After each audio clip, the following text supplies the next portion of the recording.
주님께서 여러분과 함께 루카가 전한 거룩한 복음입니다. 그때 예수님께서 모든 사람에게 말씀하셨다. 누구든지 내 뒤를 따라오려면 자신을 버리고 날마다 제 십자가를 지고 나를 따라야 한다. 정녕 자기 목숨을 구하려는 사람은 목숨을 잃을 것이고 나 때문에 자기 목숨을 잃는 그 사람은 목숨을 구할 것이다. 사람이 온 세상을 얻고도 자기 자신을 잃거나 해치게 되면 무슨 소용이 있느냐? 누구든지 나와 내 말을 부끄럽게 여기면 사람의 아들도 자기의 영광과 아버지와 거룩한 천사들의 영광에 쌓여올 때 그를 부끄럽게 여길 것이다.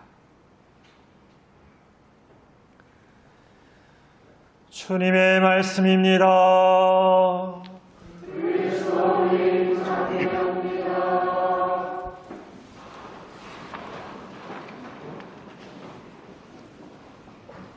전미 예수님,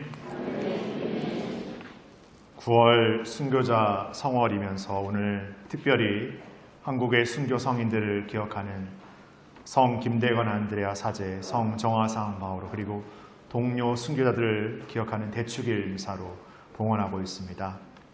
9월 이렇게 가을이 되었는데도 요 며칠 이렇게 날씨가 좀 후덕한 느낌이 좀 있습니다. 그래서 어제 서울을 하루 갔다 왔는데도 서울도 이렇게 날씨가 습하고 막 무덥더라고요. 그래서 습하고 무더울 바에는 덥고 무더운 제주도가 낫구나 생각을 이렇게 했습니다. 그래서 얼른 그냥 자지 않고 얼른 하루 만에 돌아왔습니다. 오늘 순교자들의 날인데 우리가 순교자들을 기억할 때는 다른 어떤 나라의 사람들보다 우리 한국 천주교인들에게는 이 순교자들에 대한 어떤 기억이 더욱 남다르고 특별하게 기억되어야 할 것 같습니다.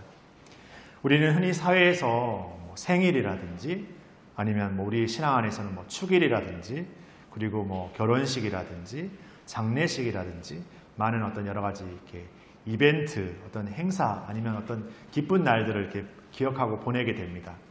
응당당연 그런 날이 되면은 생일에 내가 무엇을 받지? 내가 오늘 이번 무슨 선물을 받을 수 있을까? 이렇게 생각하기도 하고 아니면 생일에 누구랑 어떤 시간을 보내지? 이런 생각도 하게 되고 생일에 파티를 하게 되면 누굴 초대하지? 이런 생각도 하게 될 것 같습니다. 장례를 이렇게 치르게 되면은 손님이 얼만큼 오겠지? 음식은 얼마나 준비해야 되겠지? 그리고 무엇을 어떻게 해야 되겠지? 이렇게 여러 일들을 생각하게 되기 쉽습니다.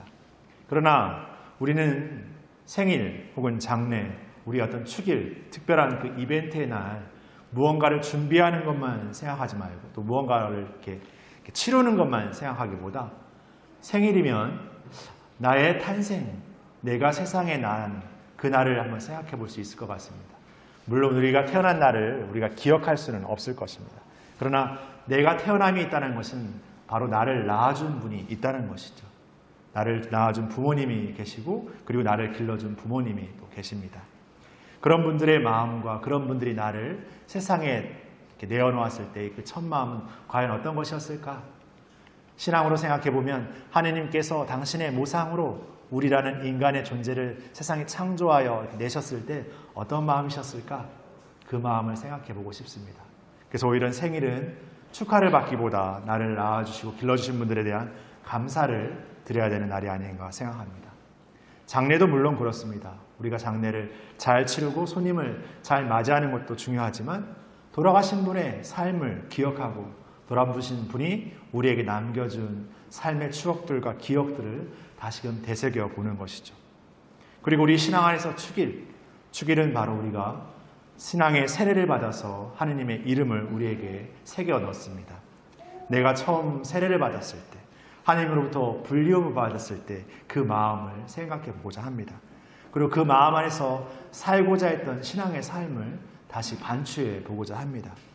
그런 시간들을 통해서 우리는 다시금 우리의 존재가 얼마나 귀함으로 불륜받았고 우리의 존재가 세상 안에서 얼마나 고귀한 존재로 살아가도록 초대받았는지를 생각할 수 있는 것 같습니다. 바로 오늘 우리는 순교자들을 기억하면서 우리의 신앙이 우리 신앙 선조들의 정말 목숨을 내건 그 인내와 끈기와 죽음까지 불사하면서 살아냈던 그 삶의 시간들을 우리의 기억으로 다시금 새겨넣고자 합니다.